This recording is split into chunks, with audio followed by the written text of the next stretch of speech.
আসসালামু আলাইকুম ফুটবল, কি অবস্থা তোমাদের সবার? আপনারা দেখছেন যারা ফুটবল ফ্যান আছে, আশা করি সবার নিউজ ফিরে গেছে। রিসেন্টলি রোনালদিনো একটা পোস্ট খুবই ভাইরাল হয়েছে, খুবই মানে যেটাতে রোনালদিনো মানে খুবই ডিপ্রেসড ব্রাজিল টিম নিয়ে। তো ওনার পোস্টটা পরে বুঝলাম যে উনি ব্রাজিল টিমকে এক হিসেবে ডিসরেসপেক্ট করছে, কিন্তু ওনার গ্রোথ কিন্তু সেখান থেকে লাইক আমার আমি ওনার সাথে এগ্রি না, কজ উনি একজন কমপ্লিটেড ফুটবলার, উনি একজন ফুটবলের মেজিসিয়ান। তো উনি কি এইভাবে স্টেটমেন্ট দিতে পারে না যে কেউ মানে কেউ প্যাশন হিসেবে নিতেছে না, কেউ ঠিক মতো লিডারশিপ দিতেছে না। তিনি কোপাতে ম্যাচ জিতলে উনি সেলিব্রেট করবে না, উনি লিভ মানে এই থেকে তিনি টোটালি লিভ নিল আর কি। আমি বুঝলাম না, হয়তো এখন ভাই কম্বিনেশন নাই, হয়তো এখন মানে একটু সময় খারাপ যাইতেছে, সময় তো আসবে। আপনি যদি জার্মানি ইতালি হইতেন তাহলে কি করতেন? আপনার মতামত কি বলেন? জার্মানি টানা 18-22 ওয়ার্ল্ড কাপ গ্রুপ স্টেজ থেকে বাদ গেছে, ব্রাজিলটা তো এমন হয় নাই। তারপর হচ্ছে যে ইতালি দুইবার কোয়ালিফাই করতে পারে নাই, যাদের ছাড়া মানে ফুটবলের সৌন্দর্য থাকে না, তারাই তাদের এই অবস্থা। লাইক আপনার কাছ থেকে এটা আশা করা যায় না। সো আপনি বলতে পারতেন কিভাবে ল্যাকিংস পূরণ করা যায়, কি করলে ভালো হবে। আপনি দেখছেন না যে এক কোচ কার্লো আনচেলত্তি আনতে গিয়ে কত ড্রামা, কত কিছু কি হইলো। দিন শেষে সেই নিজের দেশের কোচ আনতে হইলো, ডরিবলকে আনতে হইলো। উনি আসলো, 4 ম্যাচ টানা আনবিটেন রইলো।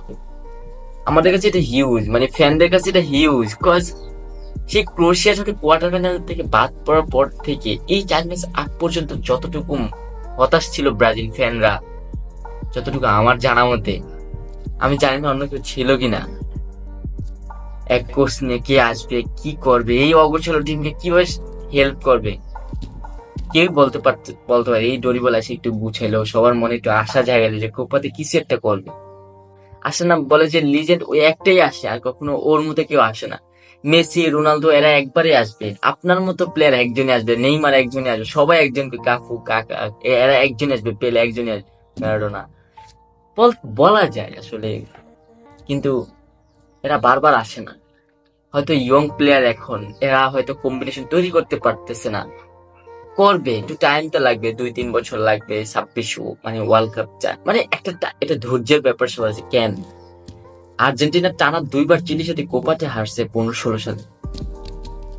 এটা কি তাদের জন্য মানে গিলটি ফিল নিজেরা করে নাই? অবশ্যই করছে, যে পেনাল্টিতে হারছে। তারপর যে জার্মানির সাথে 14 ওয়ার্ল্ড কাপে দেখেন, 14, 15, 16 টানা 3টা ফাইনাল তারা হারছে। ইভেন মেসি পর্যন্ত রিটায়ারমেন্ট নিতে চাইছে, এত মানে রাগে।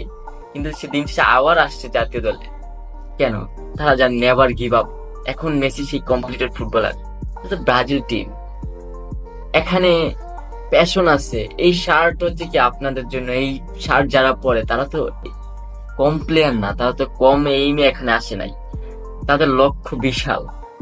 আপনি এটা ম্যানেজমেন্টের সাথে কথা বলতে পারেন যে কিভাবে কি করা যায়, মানে এটা আছে না যে আপনারা তো মানে ব্রাজিলের একটা অংশ, টিমের একটা অংশ। তো এইভাবে পাবলিকলি পোস্ট করে ব্রাজিল টিমকে অ্যাকচুয়ালি ডিসরেসপেক্ট করে। আমি জানি না এটা কি, যে যারা ইয়ং প্লেয়ার তাদেরকে অনুপ্রেরণা দেওয়া, নাকি এটা ডিসরেসপেক্ট করা হয়েছে। তা আমার কাছে এরকম অপমানই করা হইলো যেভাবে আপনি বলছেন। হয়তো আপনি 2 দিন পরে 3 দিন পরে আবার আগের মতো ফিরে আসবেন, আবার বলবেন যে ব্রাজিল আপনার ইমোশন হ্যান কত কিছু। বাট এটা আপনার কাছে আশা করা, কোনো কেউই আশা করে না, ফুটবল ফ্যান আশা করেন। আপনি একজন ম্যাজিসিয়ান, যার কথায় ফুটবল চলতো বলা যায়, যিনি একজন কমপ্লিটেড ফুটবলার, যাকে যার কোনো হ্যাটার নাই বলা যায়। সো দেখা যাক, আপনার এই স্টেটমেন্টে অবশ্যই ইয়ং প্লেয়াররা জবাব দিবে, এই কোপা দিয়ে দিবে অথবা সামনে ওয়ার্ল্ড কাপে দিবে, দিয়েই ছাড়বে। আম মানে ব্রাজিল ফ্যানরা অবশ্যই এ- এই কতটা হতাশ, এরপরও তারা বিশ্বাস করে যে আবার ফিরে আসবে, আবার ফিরে আসবে, আবার ফিরে আসবে। ফিরবে, অবশ্যই ফিরবে। Just wait and see. আপনার স্টেটমেন্টের জবাব দেওয়া হবে। এখন আপাতত এতটুকুই। আল্লাহ হাফেজ।